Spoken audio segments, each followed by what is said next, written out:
Once upon a time, a distant memory. It's like synergy. Life the hardest teacher y'all could ever get the master. Get a test first, then y'all get that lesson after. Steve's never stressing them G's to freeze egos. Please, I just get them in threes, like the Migos. What's going on, everybody? I'd like to welcome y'all back to the Diagnosed Success Podcast. I'm your host, K Sparks. We are blessed and highly favored. It's a blessing to be a blessing. Appreciate y'all tuning in as always. And before we get started, we're going to get into the word of the day. Something motivational, inspirational, get you through your day, your week, your life. All right. I like this word of the day, and it says private sacrifices are needed if you want public glory. I'll say that again. Private sacrifices are needed if you want public glory. You know, a lot of times people see you in your glory, but they don't know your story, right? Like I tell people all the time, like, you know, every overnight success took about like 10 years. And that's because like people don't see all the hours that you put into your craft, all the hours that you put into just thinking of ways to get yourself out there, get yourself noticed, get yourself heard, right? To execute on a high level. So, you know, when I say private sacrifices are needed for public glory, at the end of the day, yo, you got to consistently put in that work. Like there's no days off, right? Like any chance that you get an opportunity to perfect your craft, perfect your grind, whatever it is you're trying to achieve in life, you got to put in that work. There's no way around it. You know what I'm saying? I know a lot of times it seems like people just pop up and, you know, they got the success and their fame, but there's always a story behind that, right? And you got to make sure that ultimately those goals that you want, yo, you crush them each and every day, right? Every day should put you in a position to get you closer to what you're trying to attain. All right. So always remember that. And don't get caught up in social media too. I think like a lot of times people cap too much for social media. They want to post every little thing, you know, and everybody posts their wins, but nobody's posting their losses, right? Like everybody's capping, but you know, don't get caught up in the social media race. Just run your race. That's the only race that matters at the end of the day. Don't matter what anybody else got going on. It's about what you got going on. Execute. And that is the word of the day. All right. Before today, we got a highly requested topic. A lot of people ask me about this, and it is how to be a ghostwriter. I love this topic. I think it's a great topic. Everybody knows I've worked with a lot of artists throughout the years, collaborated with a lot of artists. I've written for a lot of artists. You know, my resume is crazy. You know, just to run off a couple collaborations, Kid Cudi, me and Cudi worked on our Take 'Em High record. This is around when he got with Universal Records, Kanye. Dope record we did, man. Shout out to Piozo. That was a fire record that did what it had to do in the underground.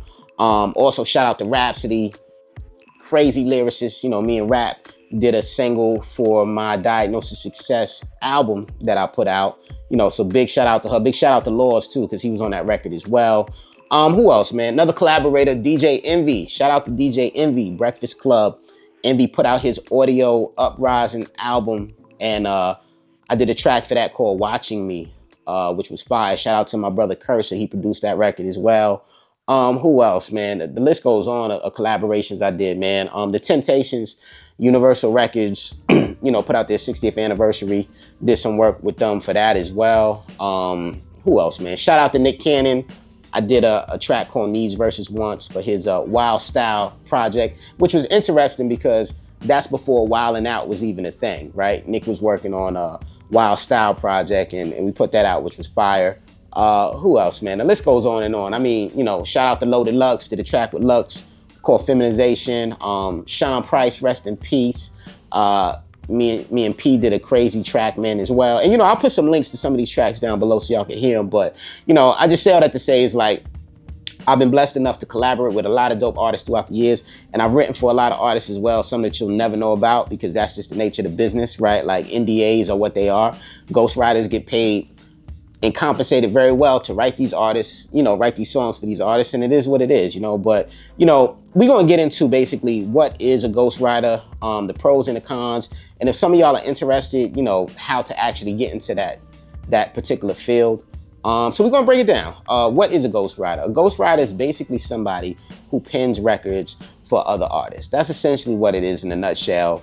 You know, why would someone want a ghostwriter? Well, you've got entertainers and then you've got artists / musicians, right? Entertainers, artists / musicians. the big difference is that an entertainer can be a great performer, right? You look at somebody like Beyonce, she's got the stage presence, vocals are crazy. She's a talented entertainer, right?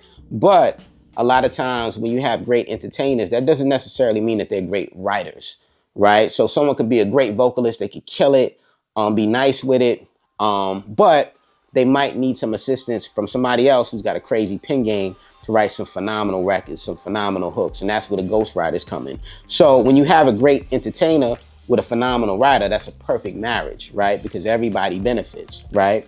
Now, I will say this though, I do know that in hip hop, ghostwriting is frowned upon, right? Which is interesting because in R&B, not so much. Like, you know, a lot of these R&B artists, they'll collaborate with other individuals. They'll have these writing camps and all this stuff. But with hip hop, I think because hip hop is regarded as so authentic and so real, when we start getting into the realm of people writing your bars, right? They're like, yo, what?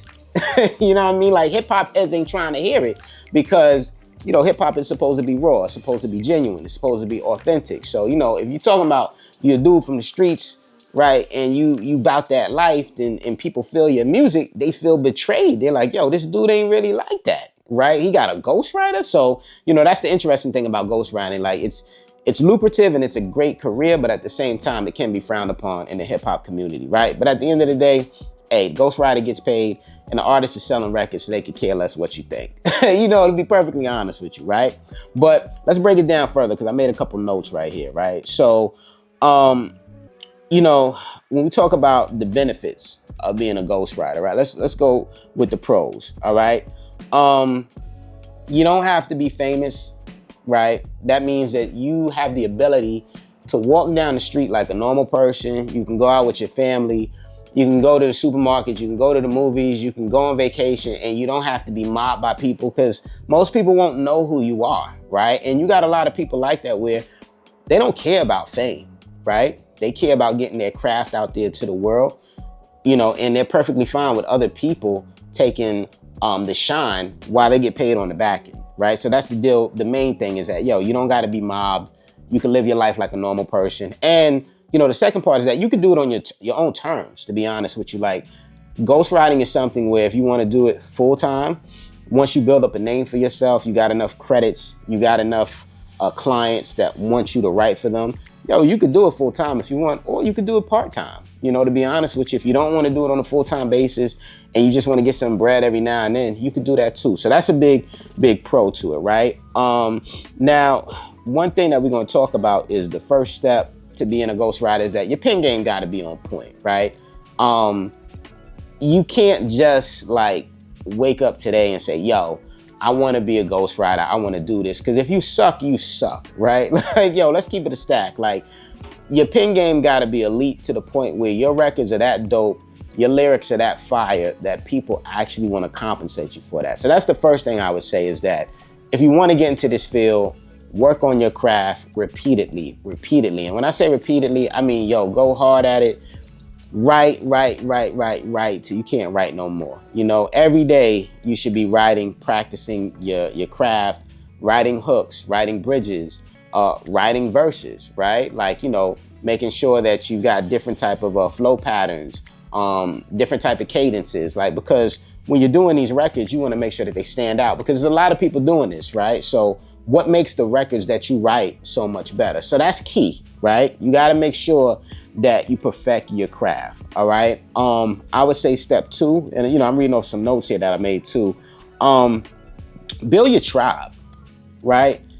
Build with producers that you can build with and actually see the vision and y'all can share it together. So when I actually got into it, I was able to build up a tribe of producers that I rock with, where it was like, yo, it's not just about like business, it's actually family. So we all understood the vision, we understood where we were headed, what we wanted to execute. So when you're able to build this tribe and you build with these producers, now you got a stable of talented musicians that y'all can kind of build off each other and y'all can push each other in a good way. Like, that's what my producers did for me. Like, if they felt that I needed to go hard on certain things, they wouldn't hold back. They'd be like, okay, nah, dub that, go harder, be more creative, push the boundaries. And that's what great producers will do, and you guys can collectively shop these records together once you have enough stuff. So, the first thing, like I said, make sure your pen game is crazy. Be on point with that, be creative, be different, get your stable of producers, and you guys can start crafting some really dope records, right? So that's number 2. Make sure you build up your stable of producers. Number 3, once you guys are together, you're cooking, make reference tracks, okay? So a lot of times, I think when something happened with Drake where they exposed him for having a ghostwriter, I think that the reference tracks got leaked. So that's what I'm referring to, basically, are reference tracks. Ghostwriters will normally reference those tracks that they have made for artists. So if I make a track and I'm like, yo, you know what? I think Drake might sound good on this. I'm going to reference it out. I'm going to rap it out. I'll sing out the melodies, whatever it is that I have. And then that record will go to that artist. And then if they like it, they can make something of it. So you really got to be able to execute those reference tracks well, because the reason why they're so important is that the reference tracks, they give the artist like a blueprint of what the possibilities are, right? So I can write something for you and I can give it to you, but me writing it and giving you those lyrics is totally different from you being able to hear it. In addition to that, how I executed that. So I'm reading the lyrics and I'm like, oh shoot, this is fire. Like, I'm listening to how the artist did it. So that's basically what ghostwriters are able to do. We put those reference tracks together. The artist can hear in real time, oh, this is what the record sounds like, and see if this is something that really interests them or not, right? I would say the next step is to build your connections, right? Because to be honest with you, there's no sense in, having all these tracks and you have no avenue to get them to the right people, right? You got to build your connections. I think the internet nowadays is a gift and a curse because it gives us access to so much information. However, the bad part is that a lot of people are spamming decision makers. So you won't really be able to get a lot of email addresses offline because people are tired of getting spam. I know I personally get tired of getting spam, and I get like so many emails on a monthly basis. I mean, it's ridiculous. So, I really try not to keep my email address out there like that. And I know a lot of decision makers do the same, whether that's big time managers that manage these artists. So, I think like the best approach is to hit the ground running. You got to treat yourself like a politician, right? It's like, think of yourself like you're a politician and you're campaigning for yourself, right? And you're campaigning for what you represent and your skill set, right? So you got to get up, you got to get out, go to these functions. It's always better to meet someone, make eye contact, shake their hand, and show them that you mean business, as opposed to just sending cold emails all day that's either going to get deleted or go to someone's spam folder, right? So I think that the most effective approach, and it's always been like that for me, is when I'm able to sit down with people and we can build a connection, we can build a rapport, and I can really see if we jiving or not. That's important. So, I tell every person that, build up your network. Your network is your net worth. Without that, it's pretty much useless. You'll have a bunch of great records, but you don't have the connections to get them to the right people. So focus on that. Get up, get out. Don't be crippled by the internet. And don't be lazy by the internet too. That's not to say that it can't work, but I just know for me personally, it works better when I can physically go somewhere and we can chop it up. All right. The next point that I will say is make sure that you handle your business. All right. Handle your business. Publishing. If you don't know what that is, publishing is a PRO, a performing rights organization. Make sure that you have your publishing, whether that's ASCAP or BMI. Because your publishing is basically what's going to pay you in the long run when these songs are played on radio, when these songs get traction, when they're on an album. You want to make sure ahead of time that you have a full understanding of what it is that you're trying to execute and what you want to get from being a ghostwriter, right? Because no one wants to do all this hard work and this leg work for nothing, right? And be, broke at the end of the day. Because we've heard horror stories, right? Where, music gets stolen because it's not properly protected. Right? Musicians get taken advantage of every day, right? So, you don't want to be another statistic. Make sure that you handle your publishing, handle your copyrights, do everything you got to do so you do it the right way, right? One thing that I can say too, kind of the backtrack, going back when I was talking about the producers, a lot of times what I will do is that I will get work for hires. So, a lot of times with the songs that I structure, for me, I'll have like singing on the hook. So I have like singers that I consistently utilize, and 9 times out of 10, I write those hooks myself. Every now and then, one of my singers might come up with something, and then, we'll structure the contract where they get compensated for that. But 9 times out of 10, I'm writing those hooks. So I do a work for hire. What's a work for hire? A work for hire essentially means that I made this hook, and I'm paying you to sing this hook. And once we exchange money in payment for you singing that hook, that's it, right? There's nothing further I need from you at that point.